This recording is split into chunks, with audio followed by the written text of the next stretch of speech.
obsessed with his campaign video though, I will say that. Oh, his campaign video was so good. It's everything. It was totally on brand for him, and I love that. Yeah, because it was a bit of music, I loved it. I'm just losing pigment on the deep blue. That's the only one. I'm losing a lot on the dark one too because I have it in the crease, but when I'm building it downwards, it's just disappearing. You have a lot of fallout. Yeah, I know. I don't have that much fallout. Thank God I have baking. Imagine if I didn't have baking. I got this palette. I need to use the white, but the brush I just tried to use did nothing for me, so that's great. Okay, look, I'm gonna take the white. Is it like a translucent white? No, I think it's really white.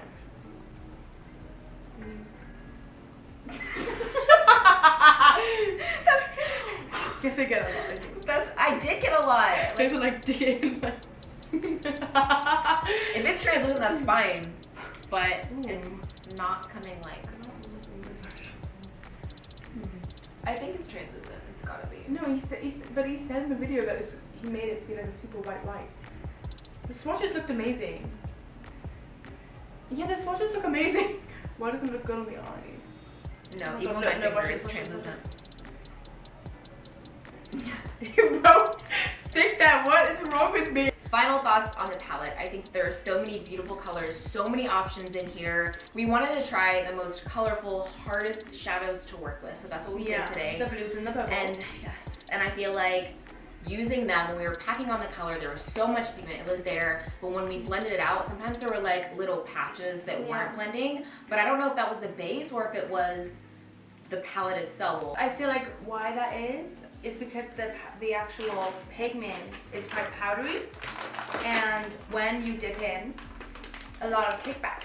Yeah. But then I also feel like these shades by here, these ones by here, these actually blended really well, and they didn't have any kickback. Have you guys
whole situation, I really had to sit back and think about what I would do in both of their shoes. I feel like there's not really a who's right or wrong in this situation. I just feel like it was really poorly handled on both parts. To start off, Reuben should have never been at that meet and greet. If James's teams had really reached out to him and said that he was not wanted there, he should have never been there. He should have went to another mall or done something else or filmed a video, something. Especially if someone is your role model, it's really disrespectful for you to disobey their wishes on something that they worked so hard for. This is James Charles's launch with his palette that he worked hard for his fans. So posting videos saying 8,000 people were screaming your name and posting captions under your Instagram pictures, not mentioning James at all, making it seem like it was solely you who brought those 8,000 people. And even thanking the mall and the security team really is kind of shady to me, sis. Like, don't do it, 13 or not. I know we know better. But at the same time, when I was 13, I feel like maybe I was a little messy too. It's like our brains aren't fully developed at that time and we're really impulsive. So that's why I kind of want to cut Reuben some slack, but at the same time, he should have known better.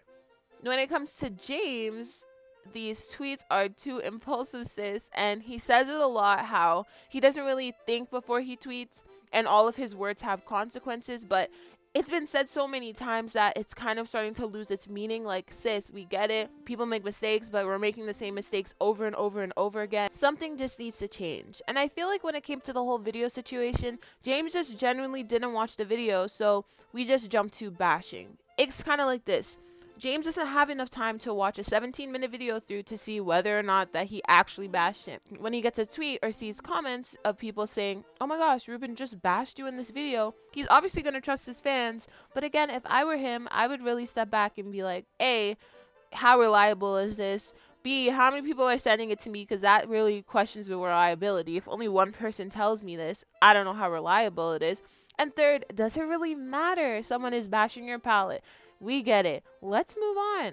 Influencer or not, 13-year-old or 35-year-old.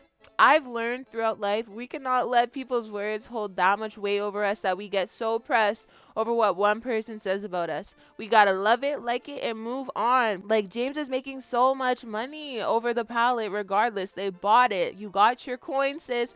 Let's sit down and move on. But again, it is his baby, so any criticism may be a little bit touchy to him. But at the end of the day, the root of the problem was Reuben coming to the meet and greet. He definitely shouldn't have came, because then all these tweets wouldn't have happened. But he is 13. I don't know, guys. Let me know what you guys think in the comments down below, because I love to hear your opinions. I'll be liking them comments. And if you're subscribed, please make sure to turn on the bell so you are notified every single time I post a video.